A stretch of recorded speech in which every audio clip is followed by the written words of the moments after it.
لقيته بيقول لي هو اللبس ده مش محررك، مش تقيل عليك، والخوذة دي بتستحملها ازاي؟ قلت له عادي معلش استحملني شوية. فبيقول لي هو انت ليه بتلبسوا قناع وبتاع وماسك وكده وحاجات في وشك، هو انت بلاك بلوك؟ بلاك بلوك؟ قلت له لا انا ليه جاكيت يعني مش فاهم يعني. ما علينا. هو بيقول لي هو انت مولع نور الصبح ليه؟ مولع نور الصبح ليه؟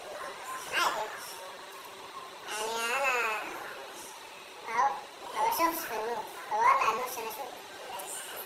اسئلة تافهة وملهاش اي معنى، والناس بتتدخل في حياة اي حد من غير اي سبب، والموضوع ده بقى حد بجد ايه يعني بايكرز ايجيبت كلهم يعني الموضوع فاهم. بس لقيت واحد بيقول لي ايه المكنة دي عددها ايه 150 سريعة وبتموت. بيقول لي بس على برضه معايا مكنة ده 40 أسرع منها، وأظن النحلة بتبقى سريعة زيها. نحلة سريعة زيها. هو كان موتوسيكل هوندة 400 كيلو عادي كنت راكبه، بس مش فاهم ايه النحلة أسرع من هوندة 400. ما علينا. فبقول له عادي يعني. وبعد كده لقيته بيقول لي هو الكاوتش أكبر من كاوتش العربية.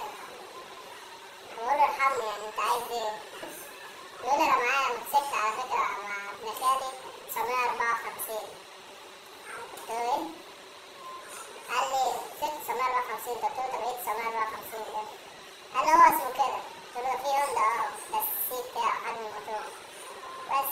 فبعد كده قال لي ما تجيب لك يا عم عربية احسن، اعمل حاجة باربع عجلات. حاجة باربع عجلات.